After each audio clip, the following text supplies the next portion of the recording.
अस्सलाम वालेकुम। आज के हमारे लेक्चर का टॉपिक क्या है? ग्लाइकोलिसिस। ग्लाइकोलिसिस बहुत इम्पोर्टेंट टॉपिक है, एफएससी लेवल पे भी, मैट्रिक पे भी और आगे भी बहुत इम्पोर्टेंट है। तो इसको आपने बहुत अच्छे से प्रिपेयर करना है। आपको बहुत ही इजीली ये प्रिपेयर हो जाएगा। इसके लिए मैं आपके साथ कुछ ट्रिक भी शेयर करूँगी और आपको बहुत अच्छे से आपका कॉन्सेप्ट भी क्लियर करूँगी। तो ग्लाइकोलिसिस है क्या? ग्लाइकोलिसिस में आपको देखें दो वर्ड्स हैं, ग्लाइको और lysis. Glyco means glucose and lysis means break down. It is simply break down of glucose. Glucose का मॉलिक्यूल टूटता है और आपके पास दो पायरुविक एसिड बनते हैं। ग्लूकोज में 6 कार्बन होते हैं और पायरुविक एसिड में 3 कार्बन, तो 2 3 कार्बन वाले मॉलिक्यूल्स बन जाते हैं। जो एनर्जी चेंजेस होते हैं वो कैसे होते हैं कि यहाँ पर आपके पास 2 NADH2 के मॉलिक्यूल्स में रिड्यूस होते हैं और आपके पास 2 ATP बनते हैं। नेट गेन ऑफ जो ATP होता है वो 2 ATPs बनते हैं।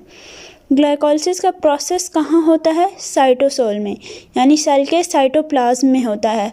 वहाँ पर कोई भी प्रोसेस जिस साइट पर होता है वहाँ पर, यानी कि उस प्रोसेस के लिए जितने भी एंजाइम्स एसेंशियल हैं वो वहाँ पर मौजूद होते हैं। इसका मतलब है कि ग्लाइकोलाइसिस के जितने भी एंजाइम्स इंपॉर्टेंट हैं इसके लिए वो सारे कहाँ प्रेजेंट हैं? साइटोसोल में। साइटोसोल में कौन कौन सी चीज़ें हैं? Enzymes essential for glycolysis and then ATPs available हैं वहाँ, और coenzyme NADH nicotinamide adenine dinucleotide ये भी साइटोसोल में प्रेजेंट है।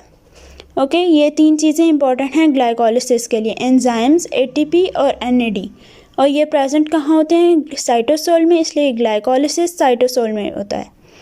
उसके बाद ग्लाइकोलिसिस के 2 स्टेप्स हैं, प्रिपरेटरी फेज़ और ऑक्सीडेटिव फेज़। ये दोनों फेजेस हम डिस्कस करते हैं, लेकिन उससे पहले मैं आपके लिए लाई हूँ एक ट्रिक जिससे आपको ग्लाइकोलिसिस का प्रोसेस याद करना बहुत आसान हो जाएगा। आपने जस्ट इसको याद करना है, great grandmother throws fresh fruit dish and go by picking pumpkins to prepare pies. इससे क्या होगा? अगर आपका वैसे तो कॉन्सेप्ट क्लियर है तो आप बिल्कुल भी इन इंटरमीडिएट्स को आगे पीछे नहीं करेंगे, लेकिन फिर भी आपको रिमेंबर रखने के लिए इन चीज़ों को, इन इंटरमीडिएट्स को मैं आपको एक ट्रिक बताती हूँ। यह आपने सेंटेंस याद कर लेना है। सेंटेंस क्या है? Great grand mother throws fresh fruit dish and go by picking pumpkins to prepare pies. Great का जी ग्लूकोज के लिए, ग्रैंड मदर का जी ग्लूकोज 6-फॉस्फेट के लिए, थ्रोज में कुछ नहीं है, फ्रेश का FR फ्रुक्टोज के लिए, और फ्रूट का FRU फ्रुक्टोज 1,6-बिसफॉस्फेट के लिए। देन आगे DI है, यह है डाईहाइड्रोक्सी एसीटोन फॉस्फेट के लिए, और G है ग्लिसरॉल्डिहाइड 3-फॉस्फेट के लिए। नेक्स्ट है गो बाय, बाय का B किस लिए है? बाय का B है बिसफॉस्फोग्लिसरेट के लिए। नेक्स्ट PI, यह है फॉस्फोग्लिसरेट के लिए। देन नेक्स्ट P, ये फॉस्फोग्लिसरेट 2-फॉस्फोग्लिसरेट के लिए है। PEP, ये किसके लिए? Phosphoenol pyruvate. यहाँ से R हमने नहीं देखना, सिर्फ PEP जो है ये फॉस्फोइनोल पायरुवेट के लिए है, और पाइस का P पायरुवेट के लिए। हमने याद रख लेना, आपसे आगे पीछे नहीं होंगे इंटरमीडिएट्स। कैसे? ग्लूकोज 6-फॉस्फेट, फ्रुक्टोज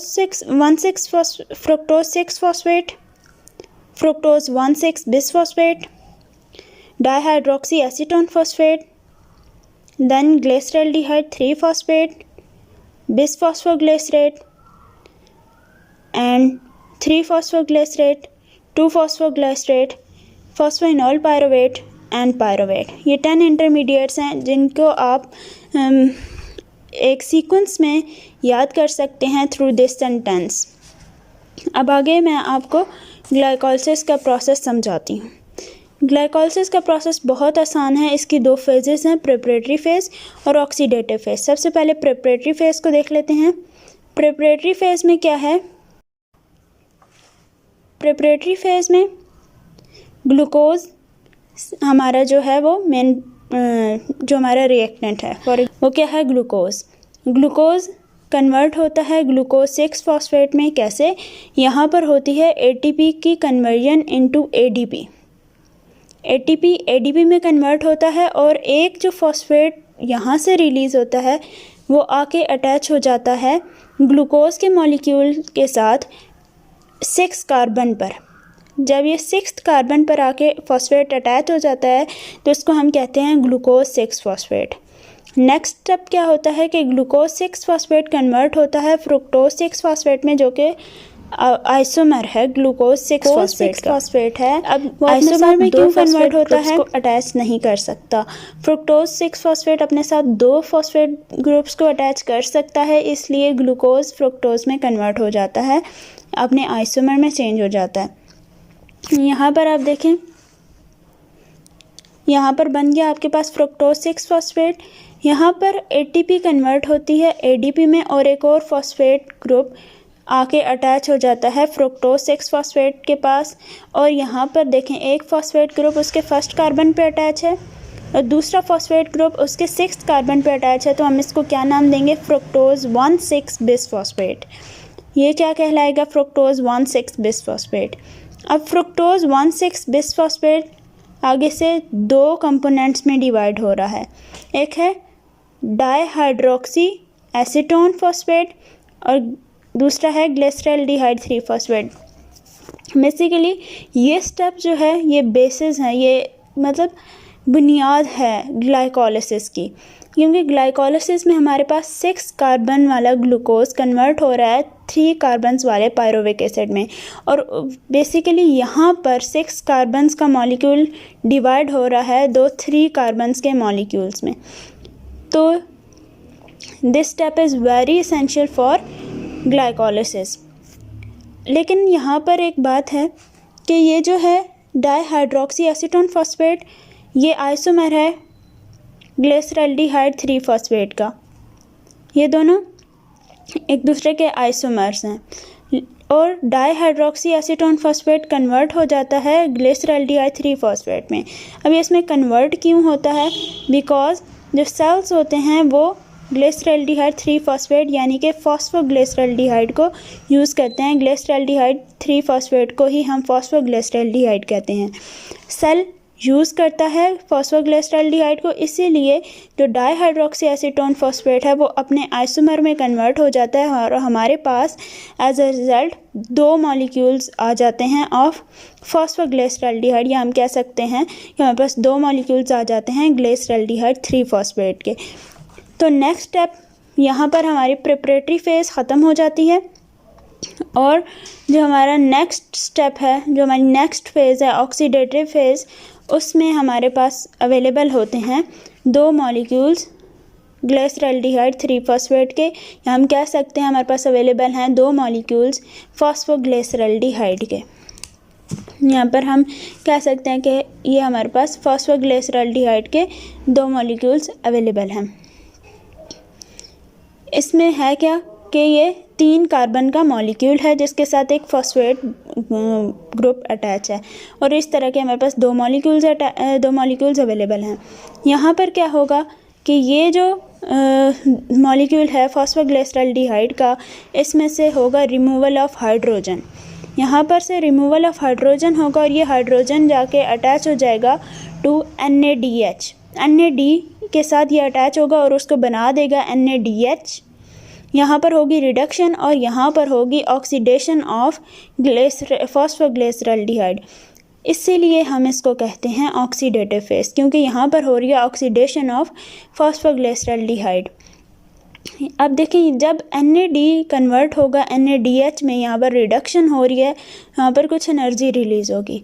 ये जो एनर्जी है ये नेक्स्ट स्टेप में हमारे लिए ये आगे हमारे पास क्या बना रही है, ये जो 3 मॉलिक्यूल्स ऑफ कार्बन थे जिनके साथ एक फॉस्फेट ग्रुप अटैच था, उसके साथ लाकर एक और फॉस्फेट ग्रुप अटैच कर देते हैं। और ये फॉस्फेट ग्रुप कहाँ से आता है? From the cytoplasm of the cell. Cell के साइटोप्लाज्म में मौजूद जो भी फॉस्फेट ग्रुप्स होते हैं उनमें से एक लाकर वो इसके साथ अटैच कर देता है और ये बन जाता है 1,3 बिस फॉस्फोग्लाइसरेट। यानी कि एक कार्बन 1 पर फॉस्फेट ग्रुप अटैच है और एक कार्बन 3 पर फॉस्फेट ग्रुप अटैच है, और ये बन गया है आपके पास बिस फॉस्फोग्लिसरेट 1,3 बिस फॉस्फोग्लिसरेट। और इसके हमारे पास 2 मॉलिक्यूल्स हैं, क्योंकि ये यहाँ पर हमारे पास 2 मॉलिक्यूल्स थे PgAl के, ठीक है।